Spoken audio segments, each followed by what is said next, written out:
right, David Teschler back on with another Bible study. Hopefully, we do not get in trouble for this one. I would love to know how he got in trouble for the last one. Same here.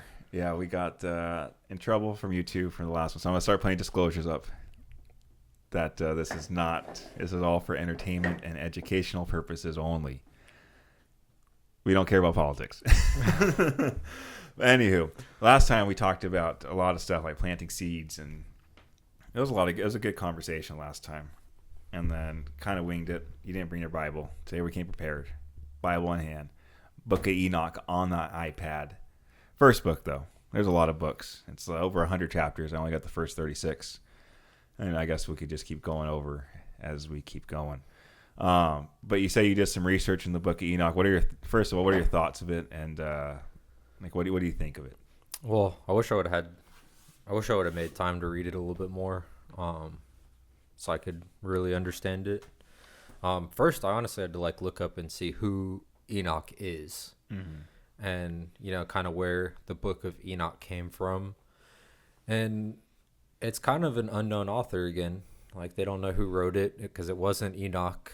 Enoch was the grandfather of Noah, so he's I guess a couple grandsons down from Adam. And the Bible talks about how he walked with God, and he's mentioned just a couple times throughout the Bible. But the Book of Enoch, I was like, well, why is this tied to him? If he didn't write it, I wouldn't want a book of David if it was referring to me if I didn't write it or have anything to do with it.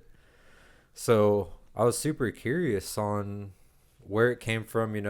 I've never looked into why things like this wouldn't have been included in the Bible and stuff like that. I believe that the Bible's perfectly made the way it is because God's intentional behind the things that he does and the plans he has for us. But it was just interesting to kind of hear different perspectives. I'd love to talk to a pastor or someone who studies the Bible a little bit more on their perspective of Enoch and all these other books and Dead Sea Scrolls and stuff like that, because I feel it's not talked about, and there's really not as much research online as you would imagined. Yeah, it's kind of crazy because it's still in the Ethiopian Bible. You can still find it in there, but it's not in our normal Bibles. So it's kind of weird that it's not in there. I didn't read the first, like I said, I read the first book, which is chapters 1 through 36, and it's not bad stuff. If I read this Bible, I'd be oh, it makes a lot of sense. 200 fallen angels came down from heaven. They were led by, I'll bring it up right here. But they were led by some other angel. He's like, hey, let's go. We won't tell God. His name's Semyaza. Semyaza convinced 200 other angels to join him to come down from heaven to earth to have sex with humans. So during that time, they also taught us they taught us sorcery. They taught us how to do metal work and do all these other things. Give us godlike abilities. So it makes a lot of sense because then after that, they start making these things called the Nephilim when they start having sex with human women, and these are giants, and you could kind of correlate that with David and Goliath, one of the last ones there. And then so all the Nephilim are eating all the human resources, taking all the human resources, and from that, they start here, all these people are crying, and then the archangels hear it, and then the archangels tell God, hey, yo, there's Nephilim down there. These fallen angels are teaching the humans some things that they should not be taught. So then God comes down and says, hey, I'm going to ban all you guys. I'm going to destroy the Nephilim, kill you guys. I'm going to banish the angels. And where he banishes them, I want to look that up too, because I think that there's probably more specific things on where they're banished. So I got mine translated from the actual version to the New Living Translation. Thanks, ChatGPT. But so it's on chapter 7. It talks about the Nephilim and stuff like that, and the Watchers. The Watchers taught the people forbidden knowledge, weapon making, metals, cosmetics. Semyaza taught root cutting. Others taught astrology, signs, and movement of the stars. As a result of the corruption over the earth, and people became increasingly wicked, including indulging in sin and bloodshed. So it makes a lot more sense, like including this in the Bible. Like, instead of just having Adam and Eve, like Adam and Eve ate a fruit, now there's sin because two people ate a fruit. It makes a lot more sense that 200 angels came down, and then corrupted humanity. If you think about it, if they look like aliens, and 200 aliens came down and said, "Hey, we got this cool stuff. Let's teach you. We're gonna listen." Like, there's no way we're not gonna listen as a human species. Like, we want to learn more how to get better. So, it makes a lot more sense about that than just a snake and one angel, one fallen angel versus 200. If there's 200, it's a lot more convincing, a lot more paths to success versus just one that just floats around. But before we go like deeper into that and like what they get and what God does to them. Because God does cleanse them. He does flood the earth. He tells Enoch to tell Noah, like, "Hey, I'm going to flood the earth." Tell Noah to prepare, and they do all these other things. But what are your thoughts on that? I mean, it's pretty crazy. Like, the whole story. It's hard because like a lot of books in the Old Testament, they relate back to each other, so they'll reference each other. And I was like, sitting there pondering when I was doing this research why it wouldn't be included. I was thinking of all the things that God promises, that the Bible is like God inspired and God breathed, like it's influenced by the Holy Spirit, it's perfect in its writing, there's no contradictions, anything like that. And I guess somewhere, since I haven't read the book of Enoch, I don't know where yet, but there's contradictions and things that are false, but there's also things that are true.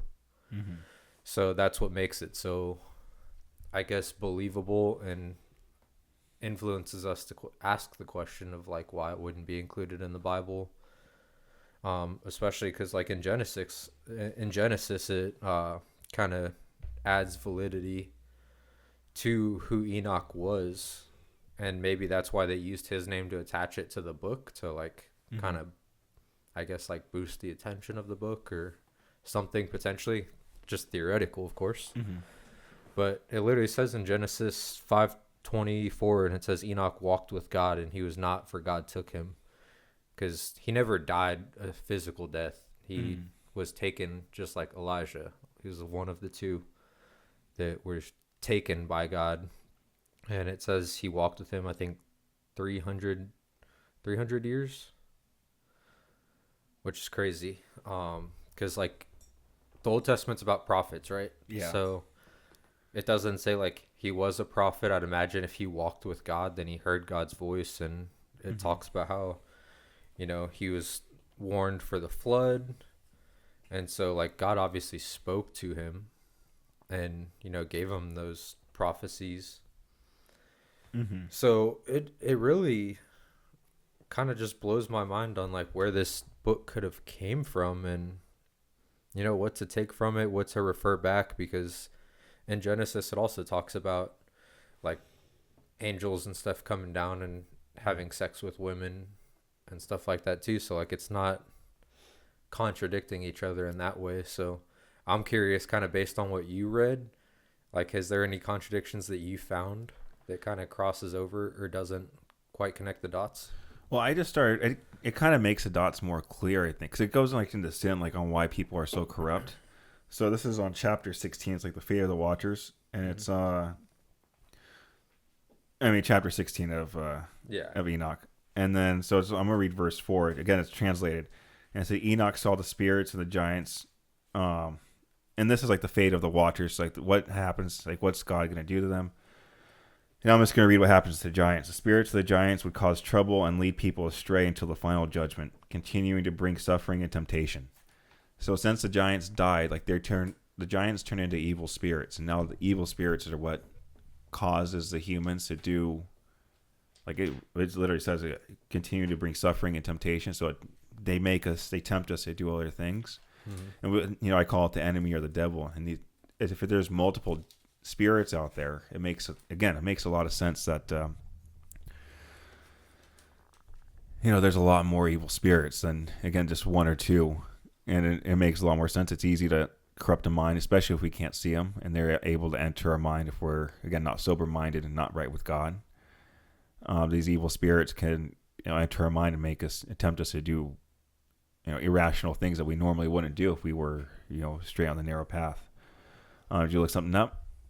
Oh, I wrote down like some Bible verses on like where Enoch is mentioned, and I don't remember which one said which, so I was like looking up to see which one I wrote, but it was just Hebrews 11:5, which just talks about what I was saying about how Enoch didn't have a death, because it says, by faith Enoch was taken away so that he did not see death, and was not found because God had taken him.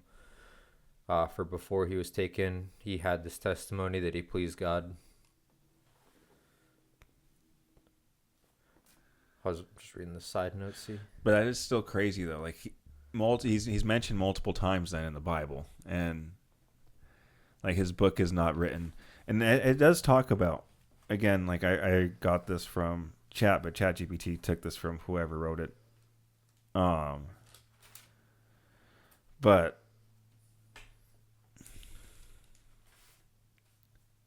what do you think there would be? Like, oh, go ahead. Go ahead. No, go ahead. I just thought you were kind of like stuck in a thought. Oh, I was. Break it. I was stuck in a thought, but it sounded like you connected it. Go for it. Oh no, you're good, brother. But it was like a vision. So I think a lot of these people have, like, the prophets have visions. And again, I always revert everything to like psychedelics. Like, how do you have it? There's only other way for a human to have a vision, at least a human mindset and state now, is to use psychedelics.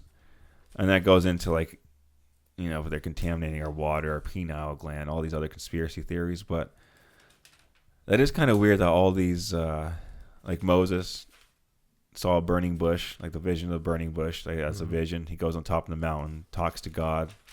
On top of Mount Sinai, he talks to God. Yeah. So he goes on top of the mountain, talks to God, which is pretty. There's another cool theory that, like, when Moses went up to the top of Mount Sinai, that he talked to both God and Jesus at the same time, both present and future. So that was pretty cool, like that little theory. But I think it is kind of weird that a lot of them are just visions that they have. And I wonder if he just wrote his vision, because you were questioning like where the book came from. I wonder if he just wrote his visions down, like, oh, this is what I see. I see the Watchers here. The Watchers are doing this. Angels came down. They had sex with our women. That's why we have giants. God's going to come kill the giants, wipe them out with the flood. And now they'll be turned to evil spirits because they're not allowed into heaven. And now the evil spirits will tempt all these humans to do, unrighteous things. And again, I'm an advocate for psychedelics, but it is weird. Like, I don't know I want to know what was going on in their minds back then. I wish we could go back in time and just like, hey, right. What are you thinking, dude? Can't wait to have all the answers to all this one day. Oh yeah, be able to know like all the different things in the Bible that we missed, and then just all the other things that we're curious about life, like how they said, what are they called that they made the Nephilim? The Nephilim. Yeah. How they were like advanced in astrology and like all these different things, that they were just way more advanced during that time. Oh, those are the fallen angels. They say the fallen angels came down and taught humanity that, but the Nephilim were the offspring of human and the fallen angels. And so the reason why we're so advanced is because the fallen angels came down. They're like, hey, this is how it's done up here in heaven. They see those stars, these stars align right there. And then I'm just curious, like, why is, like, astrology doesn't seem like anything too crazy, but why is that? Everything we do, like metallurgy, all the cosmetics, to us doesn't seem like a sin, but all this stuff is like, we shouldn't have this kind of knowledge. So, like, why is this knowledge so, like, sacred? Because especially we created it's human species, not us. Like, we created the Giza pyramids and stuff like that. We created a lot of cool things back in the past. And so, like, why was it so bad for us to do that? Like, why were we supposed to be like such an ape-like species? Yeah, I wonder. That's crazy. Now, I wonder, like, what level of advancement they had and, like, relativity to that time.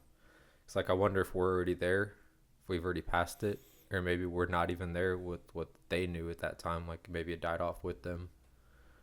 I think we went down a different path. Yeah? Yeah, I think we went down a way different path. I think they were on a more of a...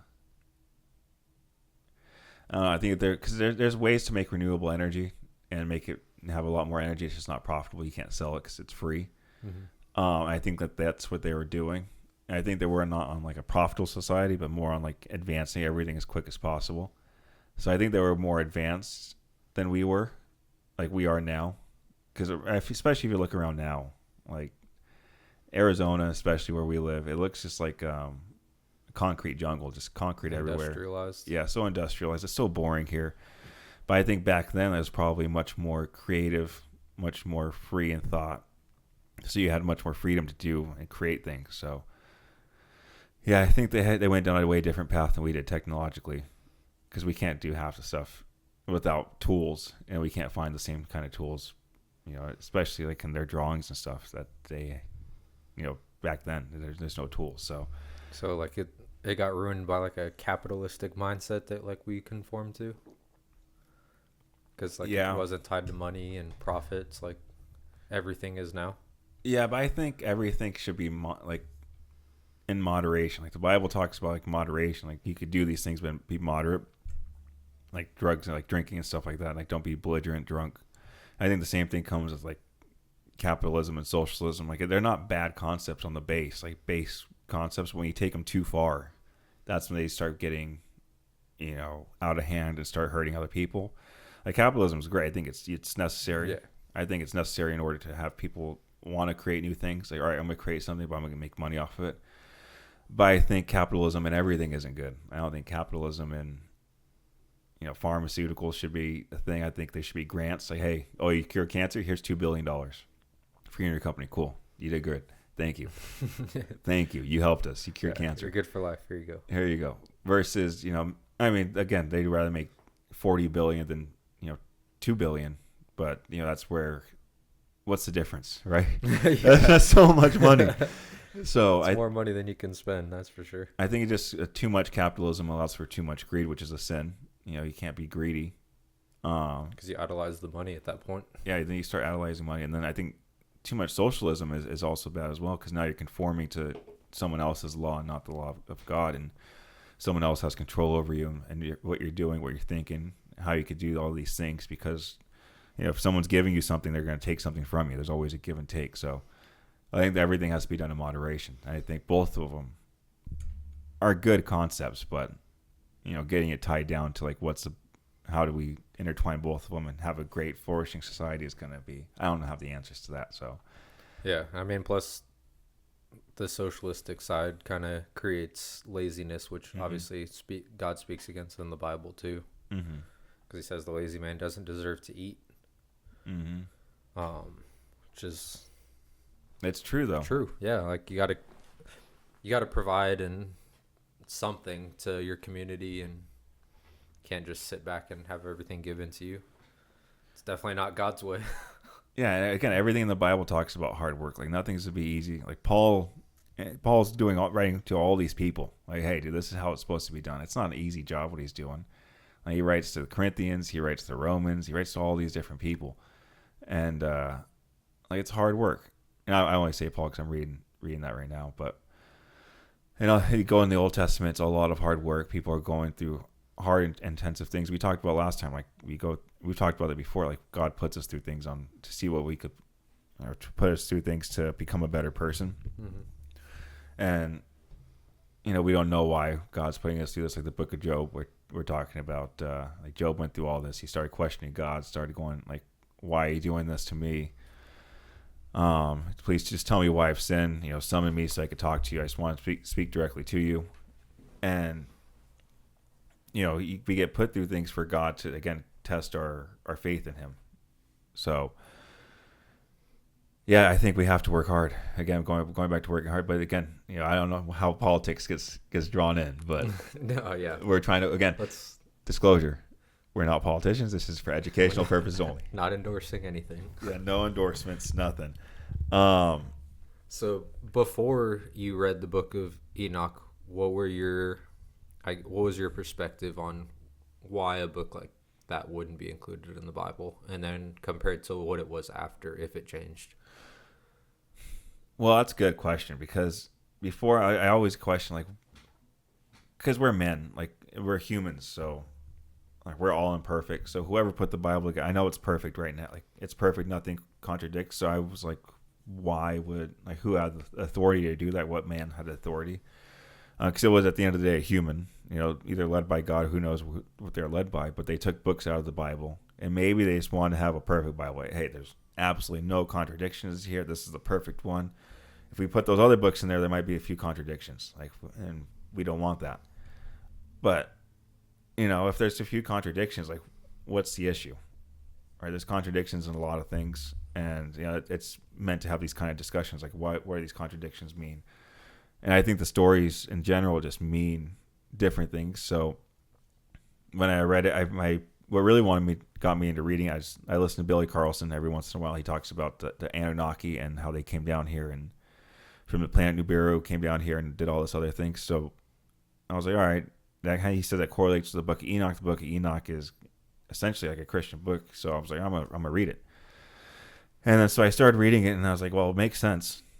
Like if aliens are real and Anunnaki came here, like it does make kind of that kind of goes with that as well. But then it also makes sense, like, hey, God, like they came here, we got powers we shouldn't have. God said, nope, you can't have those powers, and they took it away from us. And then now the spirits, the evil creatures that were here are now evil spirits, and now they're corrupting us, having us do crazy things, like what's going on in the world right now. All this crazy things, like who knows? The Nephilim may have control. They've done enough work over thousands and thousands and thousands of years of corruption. They finally are able to take hold of humanity's most powerful.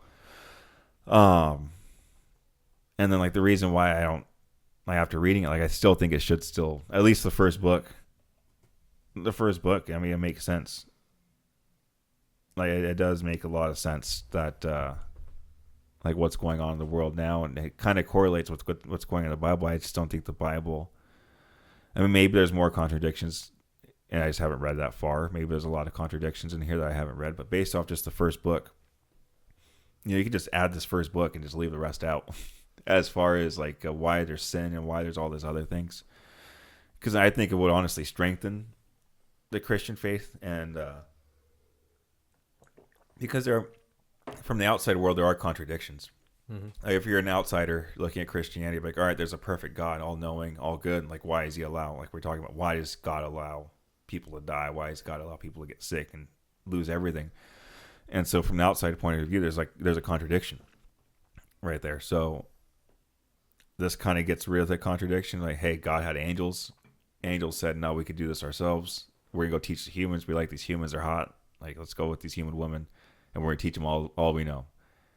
That makes a lot more sense than, again, I was talking about at the beginning, a snake telling a woman, hey, if you eat this apple, you'll know everything.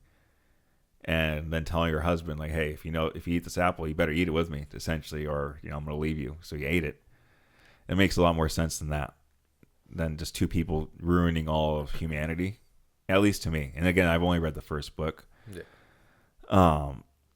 But it's again, I'm so curious because there's other books that are taken out of the Bible, and I want to read those ones as well as I'm finishing this one. Finishing this one up, because the books that are taken out, it's just like, why are they taken out? What do they have in them? So, do you think they were taken out or they were never included? They were probably never included, honestly. Because that's different. Yeah, right. That's true. Like, I wonder if they came later. Like, let's just say, well, they're in the Ethiopian Bible. The Ethiopians are essentially the first Christians, one of the first Christians out there.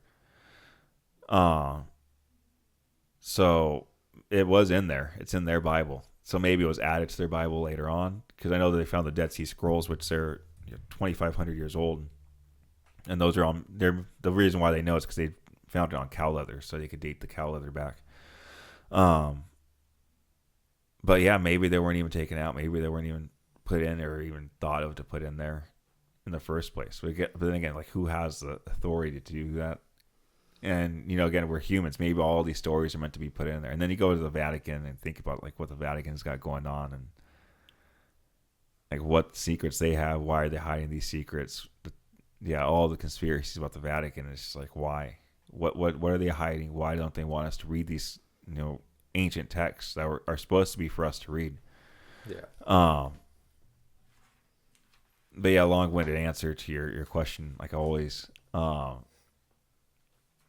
my perspective hasn't changed. Like I still think I think the Bible's great, but I think, you know, why take out or why not add things that help, you know, make it more concrete to the argument, especially the argument. That's the biggest argument for Christianity is if God's so perfect and all knowing, like why did I get cancer? Why did my friend get cancer or something crazy like that? And you know, it makes a lot more sense with that, at least in my mind. I mean, do you think the Bible needs to be more concrete? I don't think so, but I think if other people want to argue, because it's a good. I mean, I think personally. I mean, I read the Bible. Like God allows us to go through things in order to see if we could overcome it. But then, like if we get sick again, like God, maybe our purpose is done. Like and maybe, you know, we still have something to do through our sickness or touch someone through our sickness, and you know, I think a lot differently. I don't know if I think it'd be cool if they added more books, like a side book, like a little like a spinoff. Like, hey, these are some books that we could have included, but we found later on. There's random books that kind of correlate with what we're talking about in this book. That wouldn't be a bad gesture. Like, if the books are available, like, why not just put them together and just release them? Like, if there's secrets or if there's something in there, like, what are they hiding? Like, do they only make the Bible for it to be perfectly, like, no contradictions in the Bible and have it to correlate so well? Which, obviously, it would take a lot of scientific knowledge to do that. It'd be very hard to do. Because how many correlate so many. I'm sure you've seen the design where the guys walk around like, oh, look at how many times it correlates. The Bible correlates. Oh yeah, like the strings attached to each other and how it references back. Yeah, so like I think it'd be very difficult to do that as like as human, maybe as like a collective group to do that, but. Like maybe they did that on purpose. Maybe if we add this book, kind of messes up our flow chart here, our flow. So maybe we just leave these to the side. Yeah, I got these. I have a lot of questions, and I'll never get answers to until it's my time to go. So let me ask you this: since going back to like the Old Testament, right? It's written on the Holy Spirit being influencing people to write it, right? Because the New Testament's about the living testimony of Jesus compared to the Old Testament where they're not physically seeing God. Is that any less valid because they don't see God because when they wrote the book to you? Again, it goes back to psychedelics. Like, what if they do see God? Like I've done psychedelics and I've seen some, not seen some crazy, but had some like insane thoughts. I was like, oh, this is some good knowledge. Like, I would never think of this on my own. And if you close your eyes, like people that have done DMT, they say that they've seen some crazy being. They think they've seen God. You know, people have had near-death experiences, and then said it's exactly like doing DMT, and then our body releases DMT when we die. So, I think it could be psychedelic experiences in the Old Testament. And then they are meeting God then, and then God's telling them, hey, you know, someone's going to come in flesh. He's going to be me. He's going to come in flesh. He's going to teach you guys everything you know. He's going to be your guys' savior. And then, bam, it vanishes. And then they go do their things again. They go talk to God when they need help. Hey, what am I supposed to do? Give me the direct path on what I should do. And then God helps them again. And then and then the New Testament, God's comes in the flesh as Jesus, and hey, this is me, and then it gives you the whole New Testament off of that. So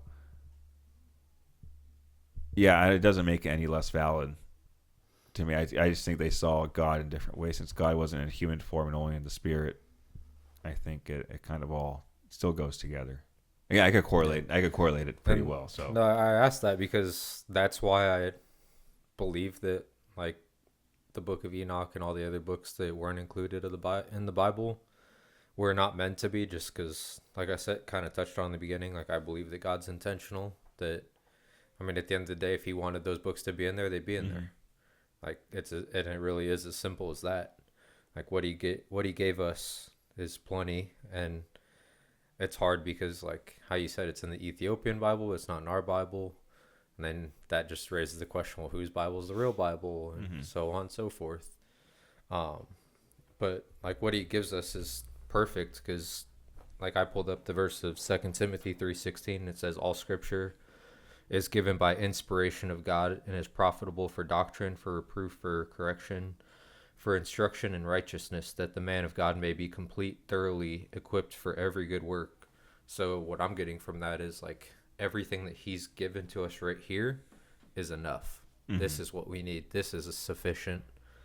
So it's cool to like look into these because like doesn't mean there's not truth in them. But I don't see the need to do anything outside of like study it and like I guess learn maybe like be what's the word I'm looking for, Like kind of fantasize over it a little bit. yeah, like just I don't think it hurts to question it, like because like people who are questioning God, like even as believers, like I still question it, have my times where I question it, like deep down I know what I believe, but I'll still question it because of a good question that comes up and I'm like I've never thought of that before. So just like reading through that, I think there's things you can take from it, which is why like how you're saying like the first book sounds really good and like should be included in the Bible, because maybe like there's some really good truth in that first book. I wish I'd honestly read it so we could have a little bit more specific conversation to it. Don't worry, we'll be 2 books in next week. It'll be like a little book club. A little book club. A little book club. But when you said that, like this will be an instruction to life, like that's all you really need. Hey, this is like a textbook. I kind of see it as like a textbook.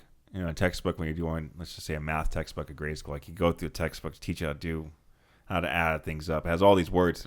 Honestly, math textbooks are kind of pointless, but they have all these words to teach you. You know, this plus this equals 1. This plus this equals 2, whatever, and so forth. And you know that's all you need to learn. You know, addition to multiplication. But then, what if there's another book?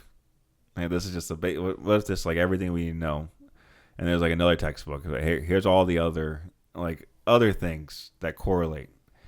I don't know. Again, it's just weird. Like why? What's in again? What comes up is like the Vatican. Like what's in there? What other scriptures are in there from other people that witnessed Jesus? Because there's Mary Magdalene, who's mentioned in the Bible as well, and who was like pretty close to Jesus. She has a book. Like why wasn't that mentioned? Like why doesn't she have a book? I know there's probably other women that have written. Like why are there only men that have books and not women? That's a question I question, because there's men and women that are able to write. Like why is there only a man's view of it and not a woman? Like again, Mary Magdalene wrote a book. I don't know if Mary, like his mom, wrote a book. Probably, who knows? I'll look into that. But like Mary Magdalene's book was taken out. So like why is that one taken out? Was there again who was? Because they probably could only strengthen it. What can she say that goes against Jesus? Maybe I'm wrong, but didn't most women not know how to write back then? Like, weren't they not taught how to write? Yeah, I don't know. I'm not 100%, but I feel like there's some, not all women knew like how to write. But then we don't know when these books were necessarily written. Like Jesus, like when these are just books that are put together from over hundreds and hundreds of years that were put together. So like who knows if she really knew how to write or not, if a woman knew how to write, because it could have been such a big time gap between 100, 200 years between finding these books or writing the books, and over and over hearing the same stories. Like who knows if she was able to write, or if women were able to write back then or men were able to write, because a lot's changed from then till now. Like from the Roman times, we kind of went through like a little barbaric era again, and who knows what happened. We had the Vikings, we had the Wild West here. Like, it was just a lot of non-educated humans in general, like not being able to read or write. Only a few could. So, maybe she was able to write, maybe she wasn't. But I know she had a book. Like, why are there no women in here? If there are able to be women in there, or if there were, like, why weren't there stories written down by someone who could write them down? Because if Mary Magdalene was next to Jesus, with Jesus all the time, she was with Mary when they when they went to go see him in the tomb when he resurrected. So like, why wasn't her account taken? Why didn't anyone interview her? Like when something happens, crazy happens in our time, like let's say someone gets hit and run, you're gonna interview all the people around. Like, what'd you see? Like, what'd you see? What exactly happened for you to get the full scope of the story? Like, why wasn't her story or any other accounts taken in there? And it just makes you question that. Like, was there, again, whoever put the Bible together, was there like a little sexist stuff going on, or did she say something? Is there something said in there that goes against their power, like the power of the church and the powers that be of the church? Because again, the church back then was like the Roman Catholic Church, who oversaw a lot of this, and they were very powerful people, and the Pope and all that stuff were very powerful. So like maybe not including some of these books relinquish their power in some way, shape, or form. And this is probably why it got canceled last time. I remember I talked about this last time, talking about the powers that be. But like what's going on in there, you know, and who knows, maybe women didn't know how to write. The reason I brought that up is because I feel like when I was watching the show The Chosen, which is like the Bible-based like TV show, like I'm pretty sure Mary Magdalene was learning how to write from the only other like woman that was among like the disciples following Jesus. So that's why I was like bringing it up, because like I don't remember reading that specifically, but so there was another woman there following Jesus that knew how to write. Because there was Mary, the mother of Jesus, that came and went a couple times. Mary Magdalene, and then what was the other one's name? I'll look it up real quick. But yeah, I want to say, or maybe it was Matthew that was teaching her to write. Did Mary Magdalene write a book? But it's crazy. Yeah. Because I wonder, like, if it was just, like, the man's job to study scripture as, like, the leader of the house to be able to, like, lead. And that's why they didn't learn to read, if that's the case. Yeah, I mean, who knows? Like, what was a woman's job back then?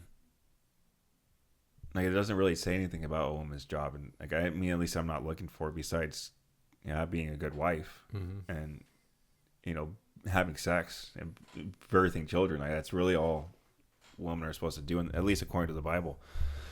But, like, there's probably, you know, who knows what they're supposed to do back then. Maybe that's all their job was, their whole purpose. And men were supposed to just live out, fight each other, make all the rules, and do everything else. Like, I think that's a society for disaster, though. I think there needs to be some femininity in a testosterone-filled world. So, because men, we're crazy. We're crazy beings. We're crazy. Crazy part of the species. We're very jealous type of humans. Males are very aggressive. Don't think before they act. They think with their balls and not their brains. So I'm just saying, like, especially back then. Yes like and no. I'm thinking, you know, back then. Back then times. So not now. Men are not that strong. They're not as strong. They've gone a complete 180 compared to how they were depicted back then. Like, they were depicted as all the leaders, people that made all the great decisions, all the wise decisions, all the great military moves, all the great peace moves. It was all men.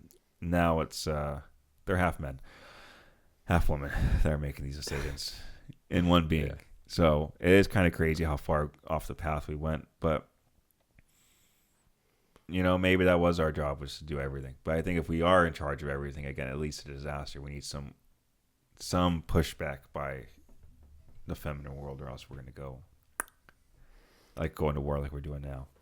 Yeah, and I was thinking about it, and, like, I guess there's not a huge answer or, you know, testimony to the witness of Mary Magdalene. Like, for example, at the tomb, when her and Mary, the mother of Jesus, went to the tomb. But, I mean, it does give, like, her account, like, that they both walked up and they saw the linen cloth on the ground, and, you know, I think they, like, fell down and were, like, praying, and they saw the two angels standing at the head and feet of where Jesus was laying. So, I mean, it does give, like, their account of but but it's not, like, a super in-depth, But maybe there wasn't, in depth, because then right after that it says they went and told, I think, Simon Peter first, and then started telling like the disciples.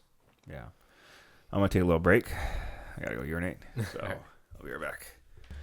All right. Let's go off the questionable books that are not in the Bible, that are not in the good word, and go into the good word, dude.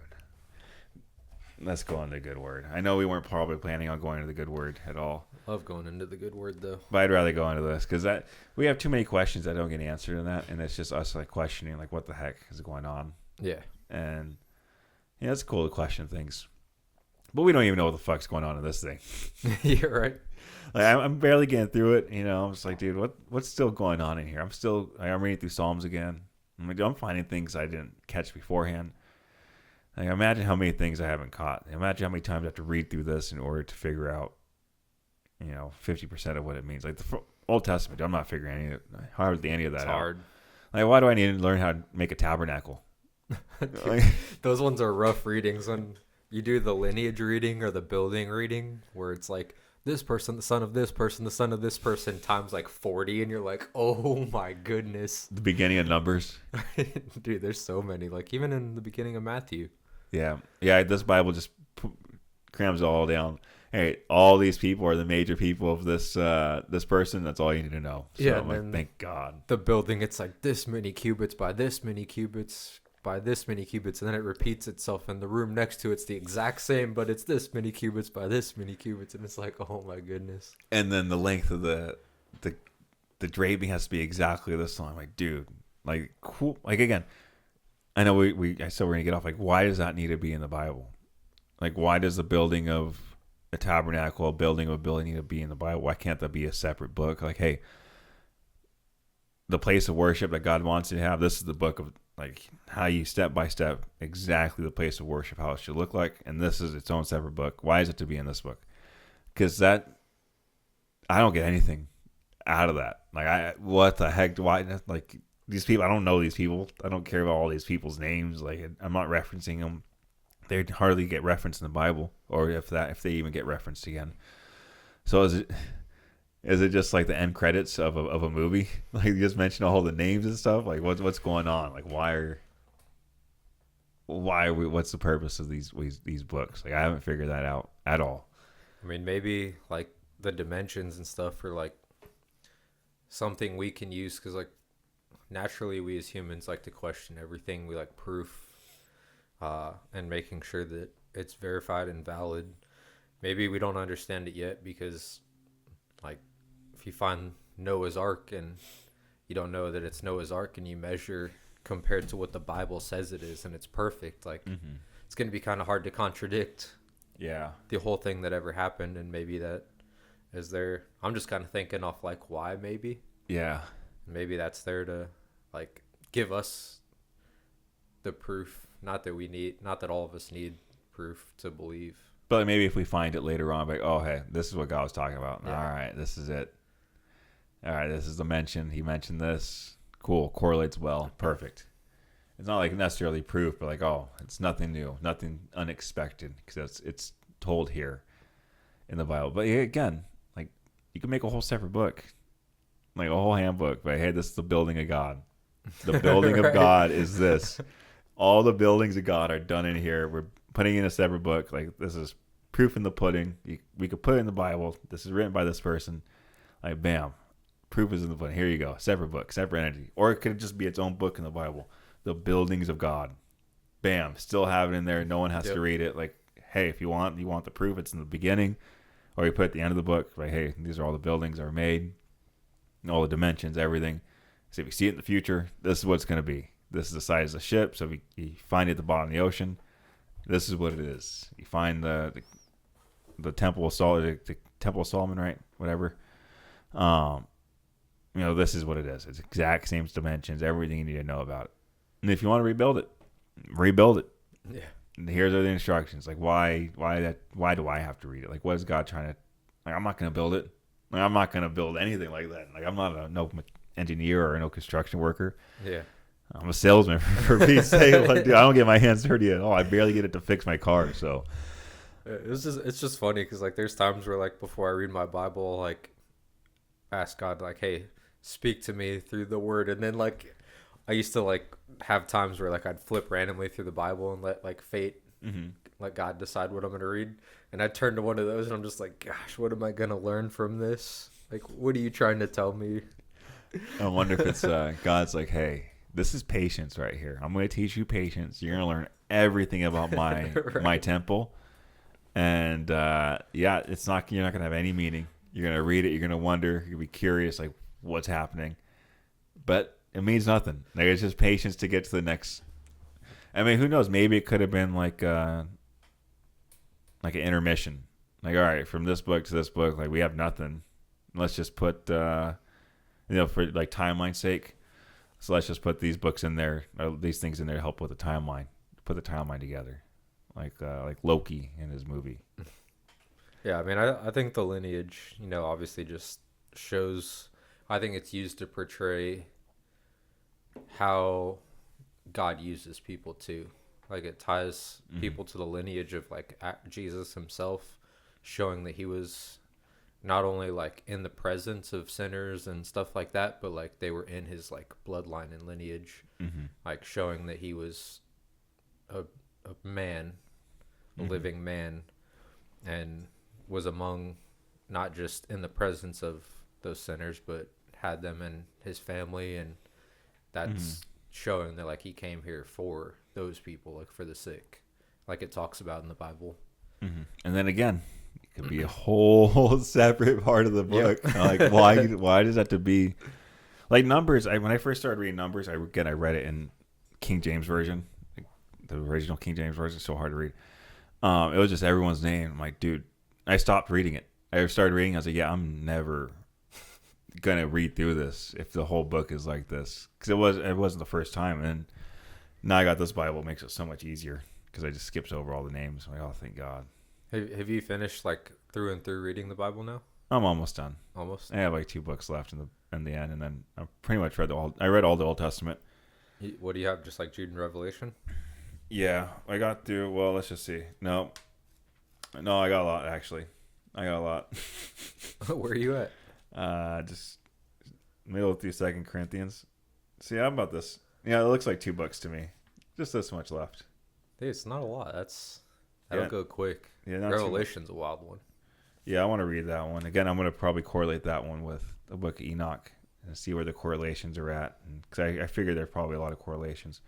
But I'm reading through Psalms again. Which if I didn't read through all these things again, I probably would be okay. I'd probably be done with it. But that's what it has me doing, just reading things over again. So it's like, all right. Yeah, I mean, I'm going through it again. I just finished John today. So I'm about to start Acts.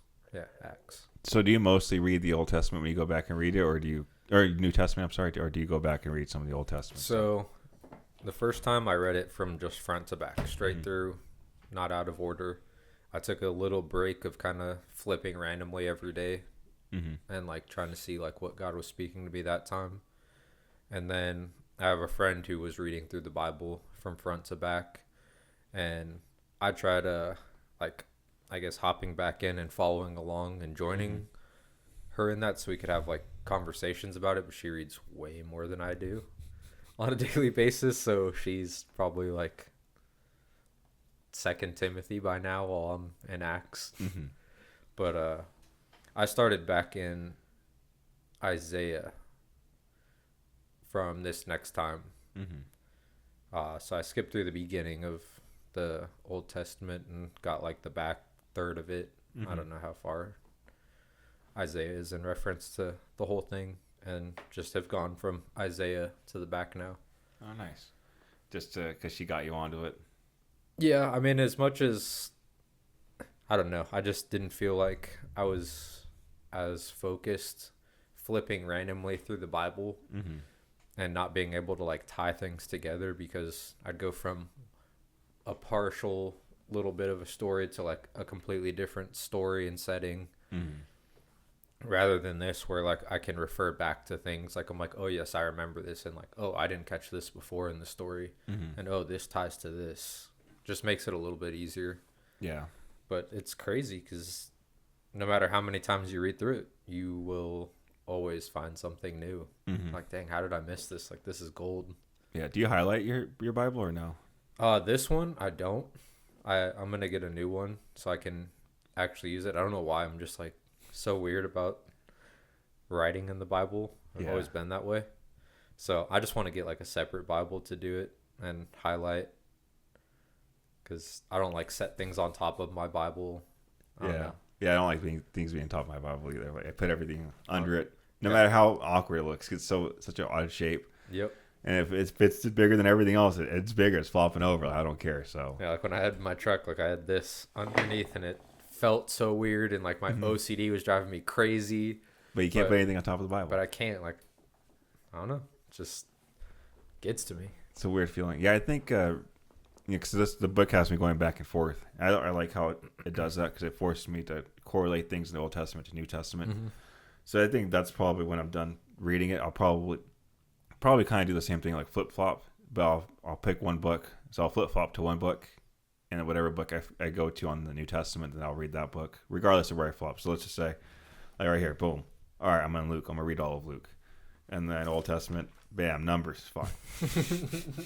Your favorite.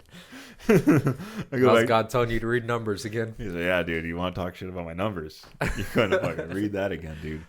So yeah, I'd read that and Numbers, and I'd probably read some, like try finding a random like Psalm section and read a few Psalms and Proverbs. But that way it's easy for me to correlate, and that way I do kind of flip back and forth. I just probably won't read the same book twice for a while. But yeah, what's up? What is your favorite book that you've read? I like the book of Job. I really do. Like it has a lot of correlation to like real life aspects.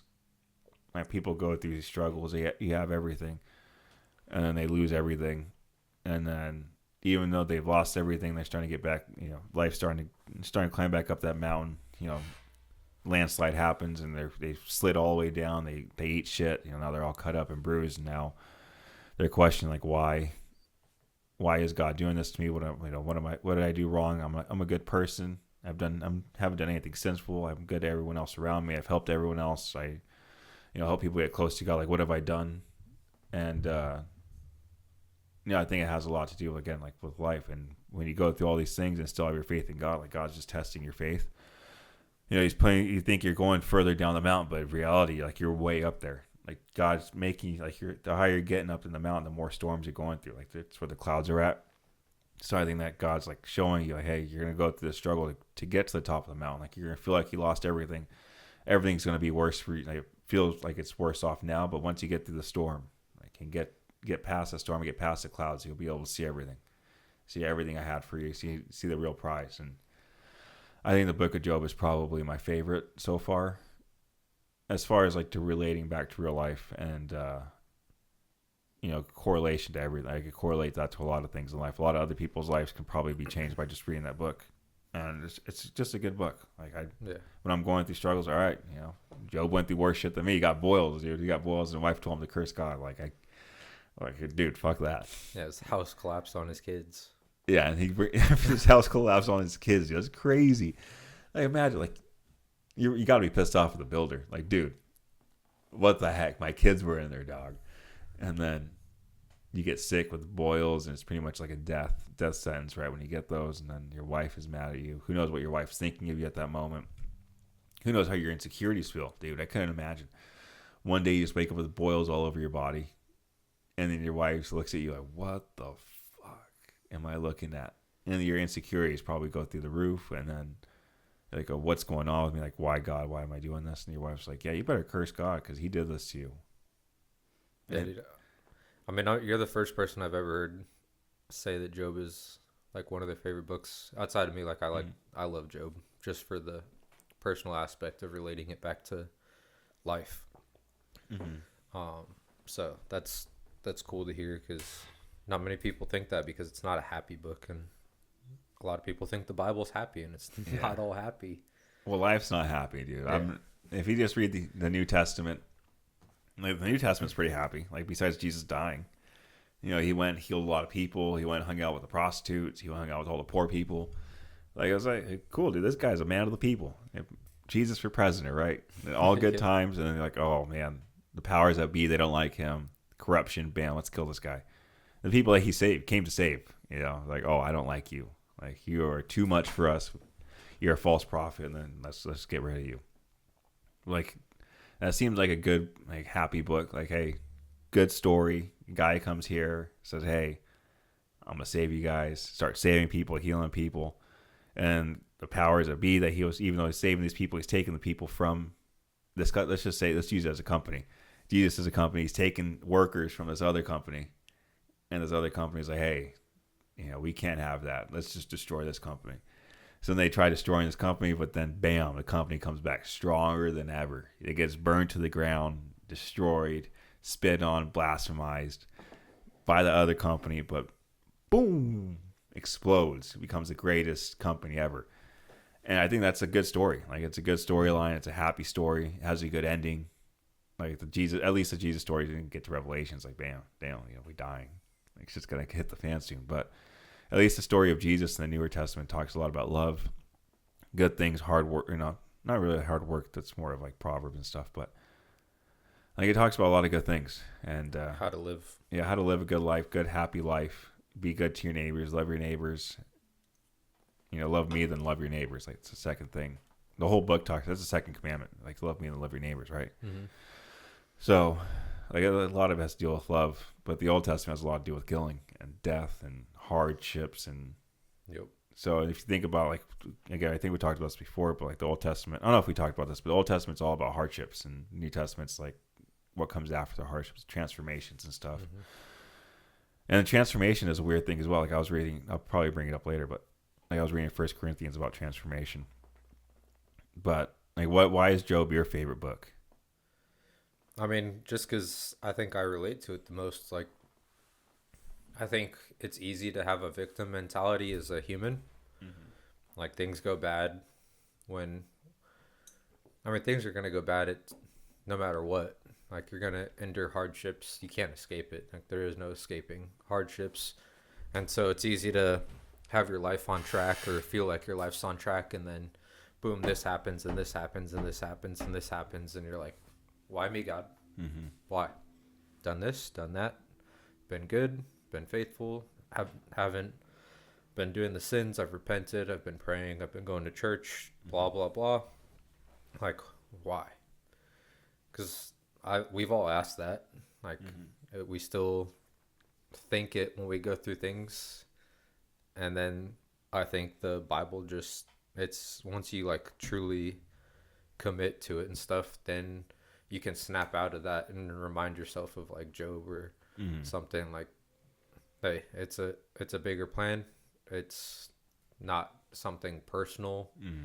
Like, things happen and God's trying to teach me something from this. So I think it gives us like hope and the future. And I know we kind of talked about like how the world's like madness and stuff right now.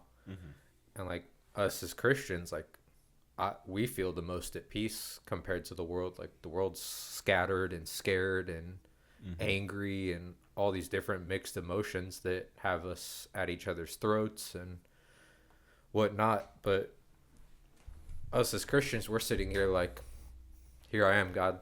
Like, whenever you're ready, I'm here. I'm just here to fulfill your plan for me in the meantime and stay faithful to you. So use me, but whenever your time is, like, Yeah. here I am. Yeah.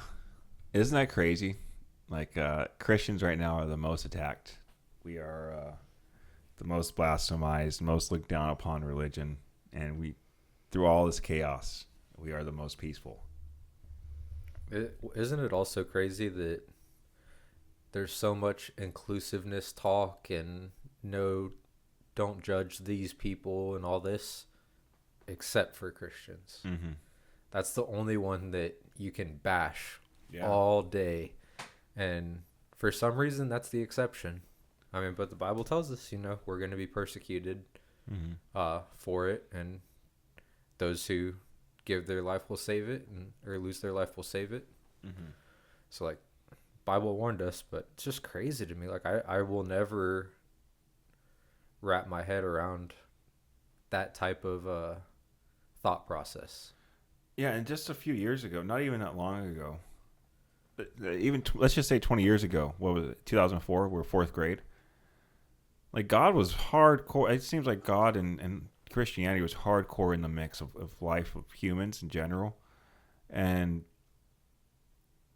since COVID, really, like, a lot of things have changed. A lot of new religions have sprouted up. A lot of new religions have taken over, and a lot of things, a lot of things have changed since then. A lot of things have been definitely God's been taking out a lot of things.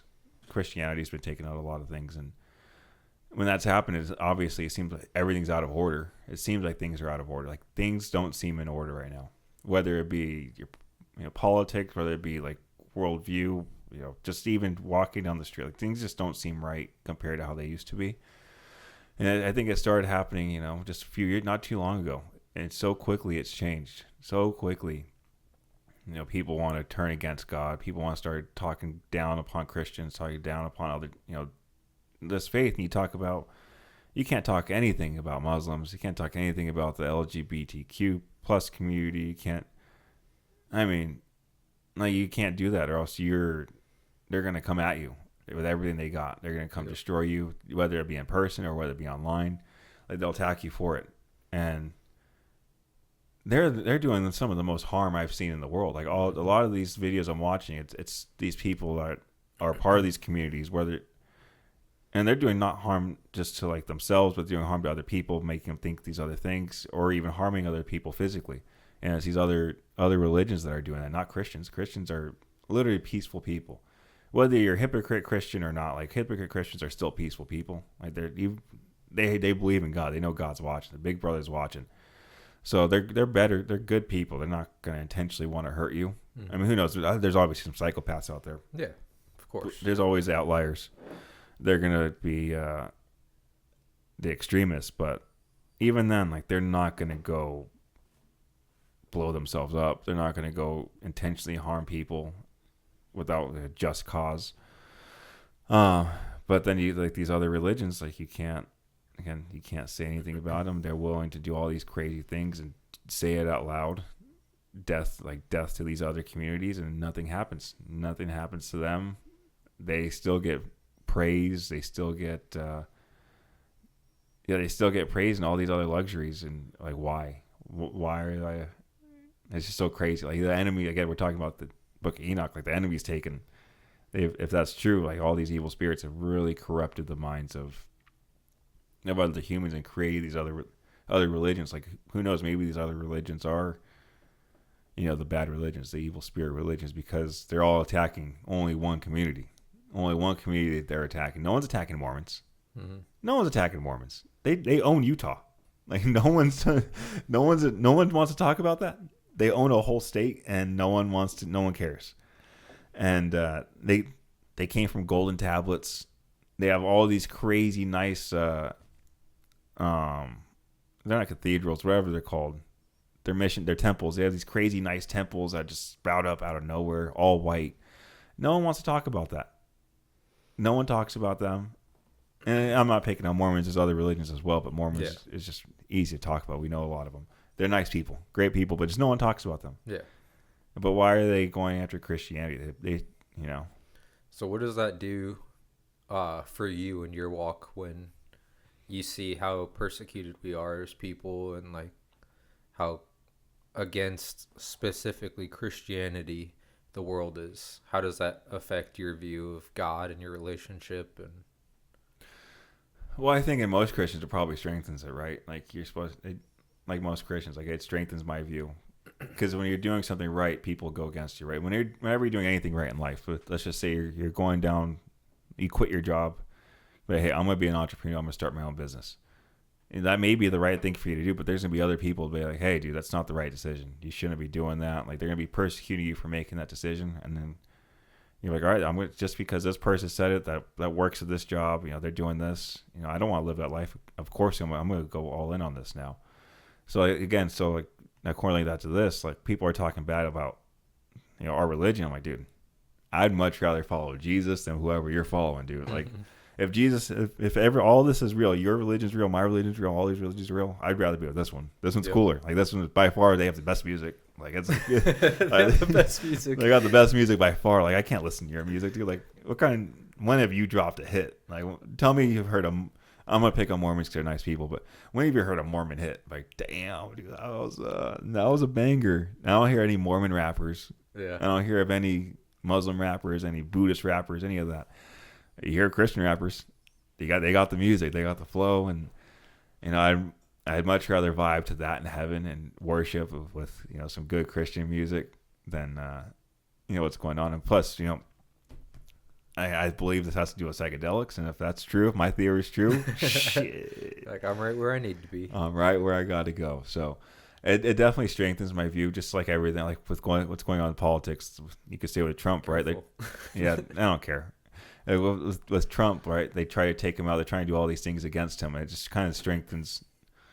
I've never been on left or right. I've always been in the center, but it kind of strengthens like someone's view to want to like, all right, dude, what's this guy got going on to where they want to keep persecuting this guy, keep trying to bash him and ruin his life. And they've been wrong so many times. Like what's going on here?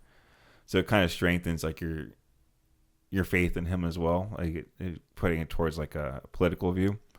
It strengthens your faith. Like, all right, so he's doing something right, because if he wasn't doing anything right, they wouldn't be doing this to him. He'd be on his own downfall. Mm-hmm.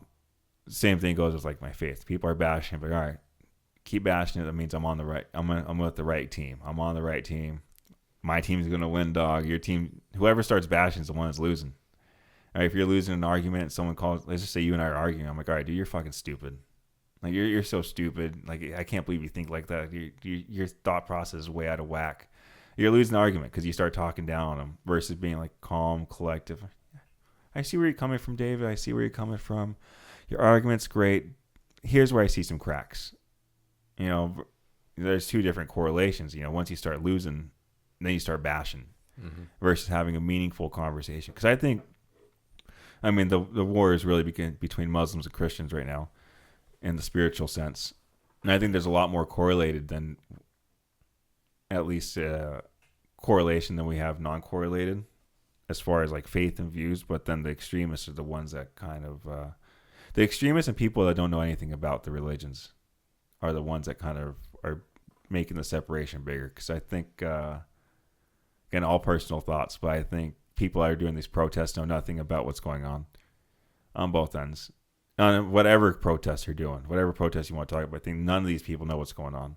They just want to be a part of a team. Like, oh, everyone's doing this, FOMO. They want to fit in. Yeah. Yeah. I assume it does the same for you though. Like it strengthens your relationship as well. Like it makes you want to learn more. Like when I don't read the Bible, like sometimes I'll miss a day or two without reading the Bible. I feel like shit. I'm like, dude, I'm missing out on so much wisdom. Mm-hmm. What could I have learned? Like my days don't feel as good. It's like missing a day of working out. Because I know it only takes me 20, 30 minutes to read. Yeah. And I spent countless hours looking at some reels. Yeah. I find the reels, I'm willing to look at the darkness Instagram has to offer me versus, the light God has to offer me. Yeah, mine for sure gets strengthened. And I'd imagine that I kind of figured it would strengthen yours too. Because that's just a pattern I've seen through reading the Bible, through real life. Like anytime there's something real and true, there's always some huge opposition. Mm-hmm. Like these people had the living, walking Son of God, and they crucified him. Like he fulfilled all these prophecies that they believed in the Old Testament, and they still crucified him. Mm-hmm. Like I couldn't imagine having the Son of God in front of me doing all these miracles that I get to see physically with my own eyes and not believing. Like we believe without seeing that. Mm-hmm. And to see that and still have that opposition and then to kill him and make a public humiliation of him and mock him is insane. And then just like, since you don't care about politics, we'll just keep riding that train. Yeah, let's keep riding. Like with the whole Trump thing, like Is he going to be the perfect president? No. Was I happy with him as a president the first time? Absolutely, personally. But that's because his views align more with what is in this word than the opposition. Mm-hmm. And I'm going to follow this word 100% of the time. I may fall short and stuff. I'm not perfect and have shortcomings, but when I have the choice and something like that, like, and they want to go against it, it's only proving me that I'm on the right path even more. Mm-hmm. So I always kind of look at that as a positive now. Yeah. Rather than a negative, which is easy to do if you don't have this kind of guidance in your life. Yeah. Yeah, not having this guidance in your life. I mean, I've lived through that. Like, and you have too. Like, not having the actual guidance. I've tried reading this book multiple times, and I just read the King James version, which is so hard to read if you don't know how to, comprehend that. Which I don't. No, I don't at all. Yeah, I forgot what I was going to go with that down that path. But as far as like strengthening faith, like, yeah, definitely going to strengthen faith. Yeah, I forgot what I was going to go down. Forgot. You said a lot. Yeah, dude, I had a question. I fucking forgot it. Isn't it weird though? I guess we'll stick on the politics kind of thing. Trump aligns pretty well with the Bible, right? Mm-hmm. At least, mostly. He doesn't need to run for president either. Like I like Trump. I align with him. I didn't vote at all last presidency. He was like, don't really care. Didn't care to vote. I'm voting this time. Yeah. And everyone can kind of know where my allegiances lie on that side. But, yeah, I just think, like, because a lot of this is crazy. Like, someone tried to, take his life. His head moved the right time, the right moment for it there's proof that it happened. So just enough where there's proof, but not enough to where his life's taken. So it shows me like if God is real, which I believe in God, that his purpose is still not fulfilled yet. Like, he still has a purpose left. Because if his purpose was fulfilled, I think God, all right, this guy's gonna take your life. Like, this is how you're gonna go. Your purpose is done. Like, this, it's time to come home. I'm not gonna stop this one. Versus like, it's, you near death experience. You still got something to fulfill. Like, maybe he has still one more presidency to do. Like, the enemy won that last round, or maybe he allowed the enemy to win. Say, hey, you guys want the enemy? You guys want this kind of lifestyle? You guys want this? And here, I'm going to show you what life is going to be like with this kind of life, with this kind of person. Because at the end of the day, you could look at left, right, or whatever, but there's a lot more people. There's a lot of people on both sides that are consumed by the enemy. They're all consumed by greed, money. Absolutely. And it's our faults as society for not digging deep. And I'm definitely at fault, dude. When I first voted, I was like, oh, you have a cool name. Your name looks cool. You look like someone I can hang out with. Yeah. Just based off a name. Not even looking at their politics. Didn't care if they're, Democrat, Republican. Didn't look at what kind of people they were. There should be a lot more information on these people out there for easier for us to digest, because there's so much information out there that we have to think of during these times. And there's so many things going on, right? Like, there's so many, the spiritual war they're going through, the physical wars we might be getting into. Like, there's so much going on. We can't really consume, or we don't care to consume the knowledge or look at into these people's lives. So we just vote off. Who's this guy voting for? Who's my friend voting for? Oh, this guy's endorsed for this guy. Cool, I'm gonna vote for him. Don't even care. And then we elect these people that are just so greedy. They could be consumed by the enemy. Who knows? They could be perfect people before and then be consumed later on in politics. But a lot of them are greedy people, and they don't have America's or human interests in place, only their own. And maybe the enemy's like, hey, there's a lot of people in the swamp. It's time to clean it up. And this is the swamp. This is what happens. This is what happens when the swamp is filled up. You got these crocodiles, these alligators, these boa constrictors, these pythons, whatever. It's slithering all over the place and snatching up all the good animals that were living here before. So. Yeah, I think a lot of it's crazy. So with the assassination thing, do you believe that was like divine intervention? Oh, dude, 100%. 100%. Dude, I've heard all these stories. I have never shot an AR-15. Like aimed down and looked at the scope and I shot something. But I guarantee I could probably hit that shot. I probably could hit that shot. Well, it's not that I mean, he obviously missed, but like, have you seen like the comparison of like the reticle and like him just moving when he turned his head a little bit? How it just that perfect quarter of a second just made him miss from the difference between hitting his ear and going through the side of his head. Like, he was gonna hit his shot, but turned. Yeah, that's what I think. Divine intervention, dude. Because because I'm saying, like, in general, like, I could hit that shot. So you probably didn't, which I don't blame you, because I talked myself out of it and then actually did it. But I sent you a video a couple weeks back, like after that happened. Did you watch that? Which one was it? I don't know. It was like a 20-30 minute video. It was long. Was it about the... It was about the whole thing and like how divine intervention and all that. But maybe. I don't know if I watched a lot about it. I'll read like a snippet of something to kind of sum it up that I thought was absolutely crazy, but the actual video goes way deeper into it, and it's crazy. Yeah, I believe in divine intervention. I mean, even in my own life, I believe there's divine intervention. I think there's things that have happened. God's like, oh, shit, you're going to die if this happens. Yep. Get out of there. So there's a little thing that somebody at church sent me. It says in the Bible, the concept of blood on the right ear, and to quote, it's Leviticus 8:22-24 and 14:28, serves as a visible mark of consecration, signifying that the person is dedicated to God's service and has been set apart for a specific service or specific purpose. This act represents a physical and spiritual transformation, preparing the individual for their sacred role. The right ear represents hearing and obedience. In ancient times, the right ear was considered the most important ear, as it was the ear that hears the words of God. Blood represents life, sacrifice, and atonement. In this context, the blood is a symbol of purification and consecration. Consecration means to set something or someone apart for a specific purpose, making it holy and dedicated to God. In this case, the blood on the right ear signifies that the person is being set apart for a sacred task or role. It says priestly consecration in Leviticus 8, the blood is applied to the right ear of Aaron and his sons, consecrating them as priests. This act sets them apart as mediators between God and the people. And then in Leviticus 14, the blood is applied to the right ear of the person being cleansed, symbolizing their purification and restoration to the community.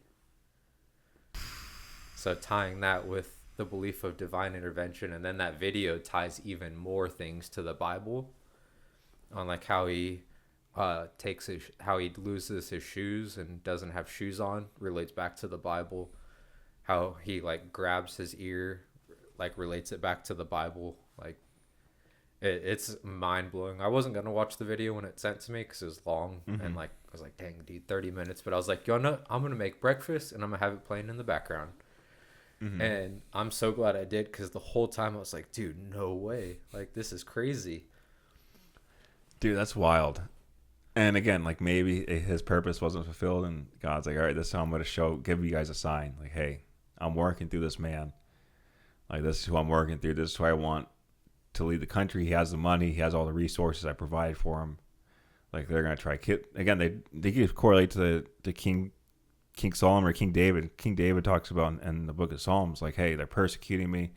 God, they're persecuting me. I have everything. Like, all my friends are now my enemies. And literally look at Trump. He's not like a king or anything, but he's a billionaire. Might as well just fucking make him a king. And all these billionaires can essentially control the world. But I mean, they're persecuting him. You know, he believes in God. He's a strong believer in faith, and they're persecuting, trying to kill the guy. And he's still holding strong in faith. And God's like, all right, you still believe in me. They're trying to do all this to you. You still have your faith in me. And you can correlate that back to the book of Job. Like, hey, you know, the first 4 years, they're trying to just destroy your name. Well, I guess 2014, he says he's going to run. So last 10 years, they've been trying to destroy your name. And, you know, now it's time to go on and do what I had set, you know, forth for you to do. You know, you went through this turmoil. They tried taking everything from you. They're still trying to take everything from you. And now it's time for us to go to work, and I'm going to work through you because you've had your faith in me throughout this whole time. And, you know, I wasn't a big believer in voting. So and that a lot of this has changed my perspective on my views. I'm like, dude, this is if God is real, and I believe God is real. Like this is just a lot of crazy things that correlate too much correlation, and I don't believe in. I guess I do believe in like coincidences. Like, oh, it's a coincidence. Yeah, it might be a coincidence, but there's too many correlations for it to be coincidence. Like, how has this happened? There's no way. There's no way it says in the Bible. Oh, it says right ear. It was just lucky. It was his right ear. It could have been his left ear. What if they hit him in the skull? Like the bullet could have easily just grazed his skull as well. But no, barely pierced his right ear. Just enough. Bleeding just enough, not too much. And I mean, even piercing the right ear, like how far your ear sticks out, like that's barely missing. Yeah, it doesn't hit anything else but your ear. Like, how can you like deny that? Yeah, I mean, people do though. God is flexing on us right now. I know people, but people always will. Like they denied God sending His Son in the flesh. Like they're gonna deny anything. Isn't that wild too? Like this dude's performing. Why wouldn't you just want to keep him alive? Like, right. Dude, like all right, regardless if you like him or not, like hey, he's doing some cool shit. Like he has a little cult following. Like it's growing a little bit, but they're nice people. They're not doing anything too crazy. He's doing a lot of cool things. He's helping us grow. So why don't we just keep him around? But no, they're like he's helping them grow and he's helping us grow. We're not the ones in power. Let's just get rid of him real quick. Well, yeah. Well, even in the end, like when Pontius Pilate like was bringing him out, and for the Sabbath they were going to release somebody, like he said that he would release him, and they said no, that they wanted Barabbas, or however you say that name. And he said, like, I find no wrong in this man. Like basically, all the people called out like, crucify him. He's like, well, I find no wrong in him. Like I don't want anything to do with this, because like he talked to him, and Pontius Pilate had no problem like crucifying and all that other people, but when it came to Jesus, he was like, hey man, like I don't want a part of this. Yeah, leave me out of that, dude. Yeah, I mean, how could you want, if you're like a believer, and Pontius Pilate, like you're saying, he wanted to help, he wanted to save Jesus. Say, I'll let you go, dude. Just go, leave, get out of here. Like I want to save you, but then the powers that be, the crowd, everyone else, like no, and then you start thinking about your life, like hey, it's either his life or my life, and like I'm sorry, Jesus. Hey, you gotta go, right? Yeah. And it's just so crazy what they put Jesus through before they even crucified him. Like it's straight torture and punishment for nothing, for just being the Son of God and claiming to be the Son of God. And like I think they would do the same thing now, or just wouldn't even let him become a person of that kind of nature and just off him or try to off him. We would never. If Jesus were to come, it had to be some spectacular alien-like way. Like it had to be in a spaceship hovering above the earth, impenetrable by human weapons, because the first thing we're gonna do is shoot at it, see if it breaks, see if we can kill it. And I think that's the only way to get everyone's attention. Because if Jesus did come over from a virgin, let's just say from India, that plays a bunch of people in one area. Let's just say he came from India. Like no one would believe it. No one would be like, oh, Jesus came from India. He's one of the billion people that he's saving all these people. No one would believe that at all. And then that same person could go out and start healing all these other people, and no one would believe it until his following gets too big, and then they're gonna be like, all right, he's too big. Let's get rid of him.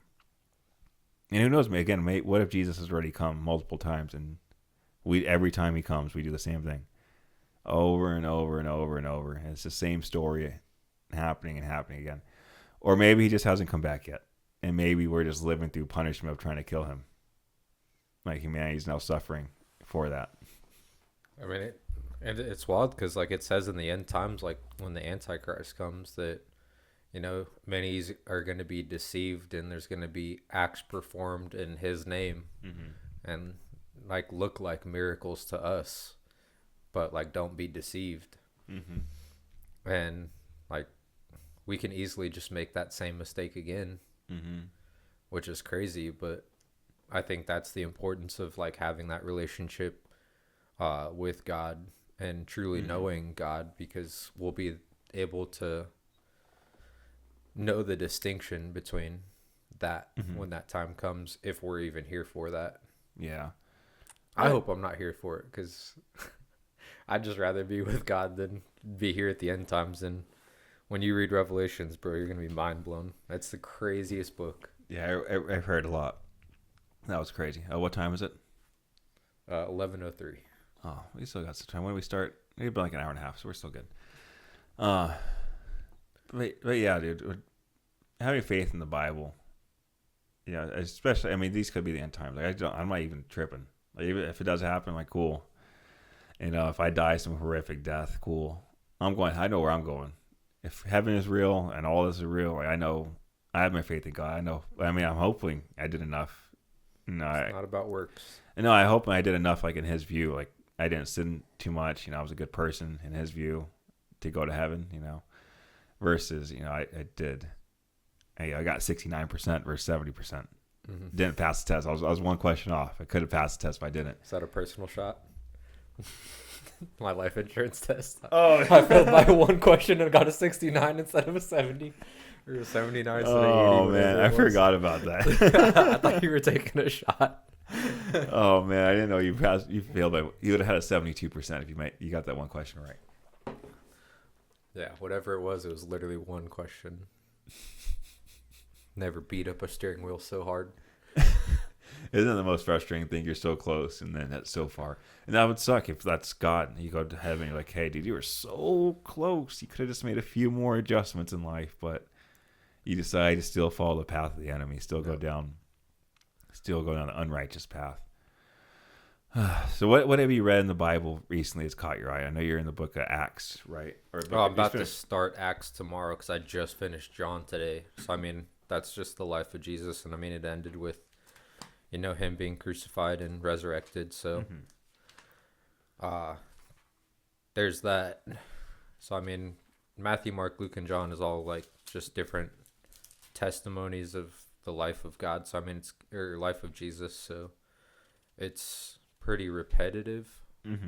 As far as the stories and just different people's view of it and what they saw and how they decided to write it. But so I mean, I haven't gotten anything I can think of new. How different do you think the books are, like between Mark, Luke, and John, or Matthew, Mark, Luke, and John, right? Yeah. How different do you think they are, like from Matthew to John? Because John was the one who baptized Jesus, so he was like the OG back then. Like, your second time reading, do you see a lot of like differences in the way they wrote, the way they talked, or is it kind of like the same thing? I mean, it's all like super consistent. It's this like the same thing. Like, it makes me think all the time when I reread this. I'm like, dang, like we see these like scriptures in church and like different places, and I'm like, okay, that's Matthew, this chapter, this verse, but it's also Mark, this chapter, this verse. It's also Luke, this chapter, this verse. I'm like, it's all the same verse, which is awesome because it's consistent, considering, I mean, John obviously was the one sent before to tell the people about the coming of Jesus and the Messiah. And then, Matthew, Mark, and the disciples were there by him, walking with him, performing miracles for him, and seeing him perform miracles, which is insane. One of the things that I love about the New Testament is little James as the disciple, because he has a disability that he sits by and follows Jesus through all these different cities and places and performs miracles and heals people, but Jesus never heals him. And like that, it's crazy to me, but I was thinking of like why that would be, and maybe that's Jesus showing like, this man sees me perform miracles every day, and even though I don't heal him, he chooses to follow me still. Like, uses him as an example of knowing God is real even through our suffering. So does little James heal people too, like help heal people, or he's just a follower? So Jesus sends all his disciples out in twos, um, to actually perform miracles and heal people. So he does perform miracles, like through Jesus. And you say he's disabled. Yeah, he has like a disability of something like a not paralysis, but he's in a lot of pain, like walking or something along those lines. Now, do you think that could mean something else? I'm thinking of it could be, and I'm trying to think of like other meanings. And I think we talked about this before, like sober-minded and being like, is cussing a sin? Is the way I speak a sin? And I'm kind of looking at that like maybe there's supposed to be some of us that are quote-unquote imperfect, because God doesn't want us to be like all the same. Like we can't all be the same. Who are we going to save? If we're all the same, we're only going to save the same kind of people. And I think, what if he had that little James in there? He had a disability to go save other people that had disabilities. Hey, I follow Jesus. I follow God. He saved my life. I'm going through all this pain right now, and now I still follow, and I feel way better than I did before when I didn't have this pain. Like I'm going through this pain for a purpose. I think you could do this well, or you could do something better. Let me heal you, and then I'm going to heal you. Who knows? It could be like something deeper meaning. Like he goes and heals these people, and then, he takes their pain on. He takes all their pain, and now these people are painless. It could be like that, like kind of like a correlation. Like I'm not going to stop cussing because I read the Bible. Like I'm not going to change my whole. I'm obviously going to change, and maybe the way I talk will change as well. But like, who am I going to help besides the people that are exactly like me? If I try being exactly like everyone else, like I'm only going to help people like them. Versus just, I smoke weed, I do all these other things, I talk about mushrooms and all these psychedelics. Like this is personal. I think I'm able to help different aspects of people, and these are other people as well. Like we talked about before, like Jelly Roll and all these other people have been in prison, all these other things. They could come out and help all these people based off of who they are and what they've been through, but they're not gonna change and be these perfect human beings. Like you don't see Jelly Roll getting rid of his face tattoos and being a perfect human-looking citizen, having a perfect face, perfect figure, perfect actions. He's an imperfect person, as we all are, imperfect person, and then helping other people that are imperfect that are in the same position. So I look at that as like a different, like, because we all have, in our sense, of a disability. I'm not going to put it as that, but like compared to God, we all have disabilities. Like we're not perfect. We're all completely far from perfect humans, and I think that's my view of like a spiritual disability versus like a physical. Like we're mentally broken. Like we're not all there. We're all trying to put the pieces back together. I think God helps us do that in that sense. But yeah, I think maybe I misworded it, but I'm trying to say kind of the same thing. Like God definitely uses broken people and sinners and people through different things. Mary Magdalene, she was cursed and had a demon in her, and wasn't she like a prostitute too? There's a lot of prostitutes. Yeah, like there's a lot of prostitutes. Like Simon Peter had anger problems, relatable. And one of the big things is like that I think of all the time is how, in that sense, like music is a good example. Like some Christians, because Christians can be very judgmental. And in some ways, we're meant to be judgmental, not as much as like the common audience might think. And you can go back to the first episode of talking about that's why like we didn't feel welcome in church. But like some people think like Christian rap music is like still not appropriate, but like that's ministry to an audience. Just because it doesn't minister to you, like. They're still setting good examples. They're not cursing, whether you believe in the cursing aspect or not. Like they're talking about scripture in the Bible. They're not cursing. They're talking about good things, like, and they're ministering to a whole different group that regular worship might not minister to, or the Bible directly might not minister to yet. And I think it's so easy to like disqualify stuff like that, but God uses all of us in so many different ways, and maybe that's your own way to connect with just one different person. that would have never understood it or felt empathized with. Mm-hmm.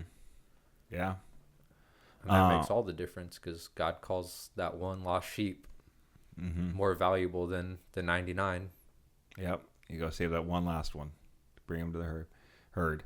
Yeah, let's probably wrap this thing up. I don't want to be late to the meeting I got today, but that was a great one, dude. We'll probably read more into the book of Enoch and other books, but I think it'd be cool to kind of read like some banned books, but also keep going back and forth to this, because this is obviously the main book. The other books are kind of just like, they're fun. They're more fun books. I look into them, I read them, like, oh, that makes a lot of sense. Like, it could make sense that why that's happening in the world. But just because it's not in the Bible doesn't mean I don't believe in the Bible. No, I think it comes down to discernment.